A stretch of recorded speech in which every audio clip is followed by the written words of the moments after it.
जो भी चीज़ बनाई जाती है उसकी एक्सपायरी डेट रख दी जाती है। जो अच्छा मौजूद होता है वो जानता है कि कितने अरसे बाद उसकी चीज़ काबिल इस्तेमाल ना रहेगी। खुसूसन वो शय जो ज़िंदा ना हो, वो शय जो कॉन्शियस ना हो, सेंटिएंट ना हो। ऐसे ही हाल कुछ हमारी कायनात का भी है, जिसके अंदर हम एज ए लिविंग ऑर्गेनिज्म या as a sentient conscious being, जो कि डार्विनियन थ्योरी या वो लोग जो खुदावंद करीम पर यकीन नहीं रखते उनके मुताबिक हम नॉन लिविंग थिंग्स बन गए हैं, या बेहतर होगा यूँ कहना कि हम नॉन कॉन्शियस मटीरियल से कॉन्शियस मटीरियल्स पैदा हो गए हैं। लेकिन अगर हम इस बात को थोड़ी और तफसील में जाके देखें तो वो जो जिस हम नॉन मटीरियल बीइंग से बने हैं यानी मादे से बने हैं, वो अपने असल में ज़वाल है, यानी वो अपने असल में डिसऑर्डर की तरफ बढ़ता है हर लम्हे। और यही सेकंड लॉ ऑफ थर्मोडायनामिक्स है कि द डिसऑर्डर विल इंक्रीज। हर थोड़ी देर बाद इस कायनात का खसारा बढ़ता है, हर शय डिकेड होती है। ये बात तो फिज़िक्स की सतह पर कही गई, लेकिन इसी बात को कई फ़लसफ़ियों ने भी कहा। आज मैं जिक्र करूँगा वोल्टायर का, जॉन एलिया का और डॉक्टर अल्लामा मोहम्मद इकबाल का, कि उन्होंने जब इस कायनात को गौर से देखा तो उसके डिसऑर्डर पे किस तरह से नई राय दी।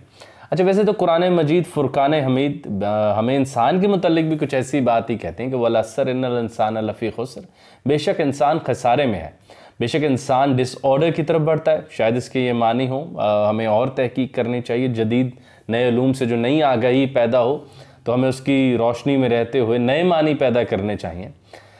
लेकिन जब लिबनीज़ ने ये कहा कि this is the best of the possible world, ये जो ज़मीं जिस पे हम जिंदा हैं ये सबसे बेहतरीन ज़मीं है, इसके ऊपर हमने खुसूसन वीडियो भी बनाई। तो वोल्टायर ने लिबनीज़ की इस बात की जिस दुनिया जिस पर हम रह रहे हैं, कायनात जिसको हम ऑब्ज़र्व करें, यही बेहतरीन कायनात होनी थी, तो इसके ऊपर तनकीद की वोल्टायर ने अपने नावल कैंडिड में।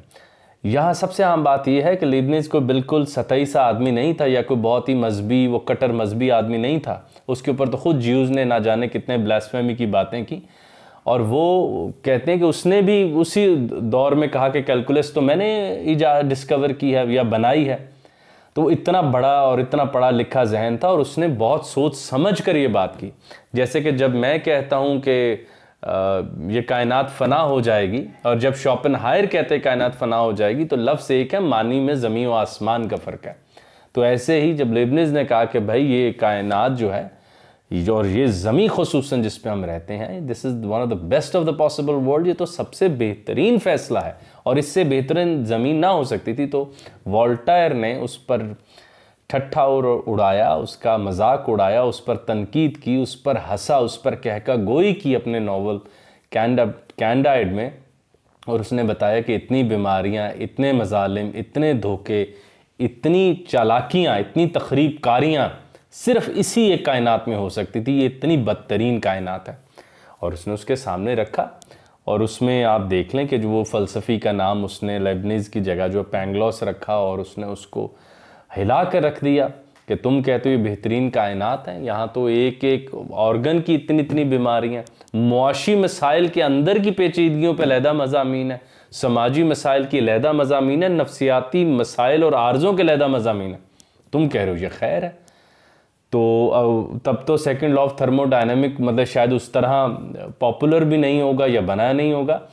तो उसने ये बात किसी और अंदाज में कही थी कि द डिसऑर्डर विल इंक्रीज, कायनात हर लम्हे खसारे की तरफ बढ़ रही है।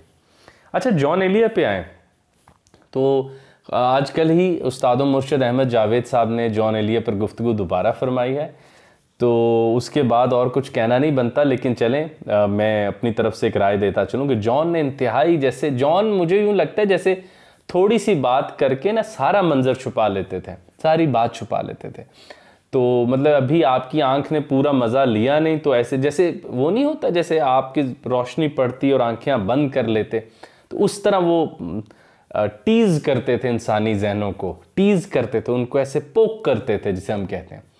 तो जॉन ने बड़ी खूबसूरत अंदाज में इसी बात के ऊपर की, जो हमारा आज का मौजू है डिसऑर्डर, जिसके हासिल कुन है ये जहाने ख़राब, यही मुमकिन था इतनी उजलत में कि ये कायनात यकीनन कुन की बनी हुई लगती है, क्योंकि इतने मुख्तसर लफ्ज़ या इतनी जल्दी में बनी हुई कायनात में की हालत बिल्कुल ऐसी होनी चाहिए ख़राब, यानी इसमें खुराक मौजूद नहीं है और लोग बराबरी की सतह पर एक दूसरे के साथ ज़िंदा नहीं हैं, नफ्सियाती तौर पर अपने लिए बोझ बन चुके हैं, एक दूसरे से हसद में मुब्तला हैं, तो हासिल कुन है ये जहान ख़राब। तो जहान ख़राब जो हमारा मौजू है, डिसऑर्डर, जिसके ऊपर वॉल्टेयर ने भी कह दिया, यही मुमकिन था इतनी उजलत में।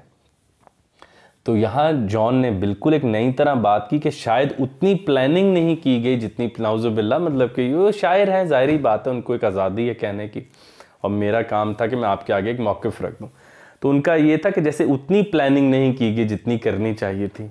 तो जॉन मतलब कि वो ना का भी मुकम्मल बोझ नहीं उठाते, हाँ का भी मुकम्मल बोझ नहीं उठाते।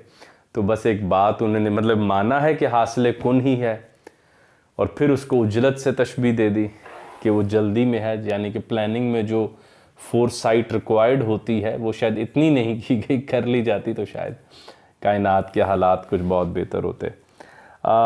जब हम अल्लामा मोहम्मद इकबाल की तरफ आते हैं तो हमें ऐसी ही बात एक बहुत ही खूबसूरत अंदाज में मिलती है, और ये मैंने मुकम्मल नज़्म भी अपने इसी चैनल पे कवर कर रखी है। वो है, अगर कजरो है अंजुम आसमां तेरा है या मेरा, मुझे फ़िक्रे जहाँ क्यों हो जहाँ तेरा है या मेरा। तो अगर कजरो यहाँ पे अल्लामा ने कहा है, मतलब कि वो कायनात जिसकी टेढ़ी चाल वाली कायनात, गिरती हुई कायनात, लड़खड़ाती हुई कायनात, गूंगी कायनात, तो अल्लामा मोहम्मद इकबाल ने भी इसको इसी तरह पुकारा। बल्कि एक दफ़ा तो वो भी कहा ना, ये जहाँ जब जहाँ है ना कफस ना आशियाना, ये घर इसलिए नहीं है क्योंकि ये तो गिर रहा है खसारे में, डिसऑर्डर में, यानी ये इसकी रोज़ 2-3 ईंटें गिर जाती हैं, तो घर तो ये हो नहीं सकता। तो ये अच्छा कैद खाना भी नहीं बन सकता, तो कैद खाने में भी तो भाई 2 ईंटें रोज़ की गिरेंगी, फिर आज़ाद हो जाऊँगा। तो ये जहाँ जब जहाँ है ना कफस ना आशियाना। या जब अल्लामा मोहम्मद इकबाल ने कहा, वो फरिश्तों से मुकालमा करते हुए कहा कि ये कायनात हमने ही बसाई है, तो कसूरवार गरीब दियार हूँ लेकिन तेरा खराबा फरिश्ते न कर सके आबाद। यानी कि अल्लाह करीम ये कायनात को या ज़मी को या इसके पूरे सोशल या इसके ग्रैंड स्ट्रक्चर को अल्लामा ने कहा कि तेरा खराबा फरिश्ते न कर सके आबाद। तो इस कायनात को ख़राबा काम। तो भाई देखें साइंस, अब मतलब मुझे क्योंकि बातें आप लोगों के आगे रखने का एक शौक़ है, तो आप ये देखें कि अल्लामा ने, जॉन ने और वॉल्टेयर ने जो बात इतनी तलखी से कही, साइंस ने बल्कि इस दफ़ा नरम दिली से कही कि द डिसऑर्डर शैल इंक्रीज़। तो बड़े बड़े मज़ामीन अपनी पोजीशंस चेंज करते रहते हैं। यहाँ पे साइंस ने बड़ा सेफली कहा कि कायनात में सेकंड लॉ ऑफ एंट्रोपी जो है वो स्टेबल है, ये कायनात हर वक्त खसारे की तरफ बढ़ती है, और इसमें आहिस्ता आहिस्ता ये ज़वाल पजीर हो रही है। अगर हम तमाम बड़ी मूवीज़ की तरफ ज़िक्र करें, खा वो मैट्रिक्स हो, वो ड्यून हो, वो मैड मैक्स हो, तो आपको एहसास होता है कि वो सारी मूवीज़ जिनका हम ज़िक्र कर रहे हैं, उनसे ब्लेड रनर मूवी हो, तो हमें एहसास होता है कि वो सारी मूवीज़ हमें ये बता रही हैं कि कायनात में सूरज ठंडा हो रहा है, पानी ख़त्म हो रहा है, ड्राइनेस बढ़ रही है, इंसानों की इस ज़मीन पे रहने के जो असबाब हैं और जो रिसोर्सेज हैं, जो पॉसिबिलिटीज़ हैं, वो कम से कम होती जा रही हैं।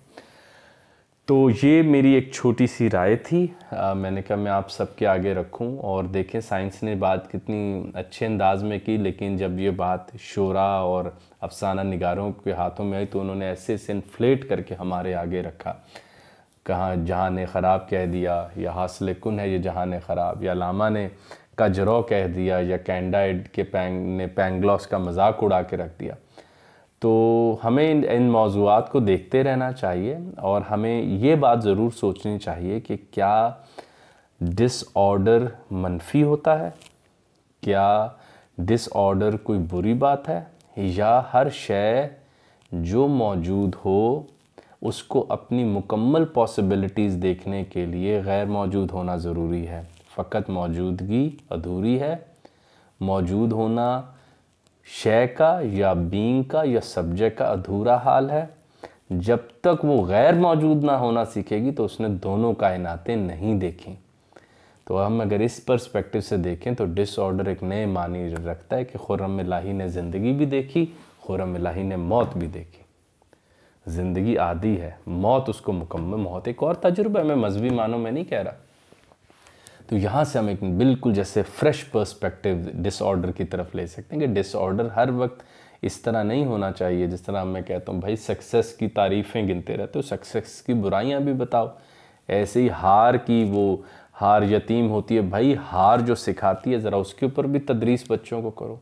तो ऐसे ही डिसऑर्डर की कुछ खूबियाँ हैं कि ये हमें दूसरा तजुर्बा भी करवा देती है, गैब का तजुर्बा भी करा देती है, गिरने का तजुर्बा भी करा देती है।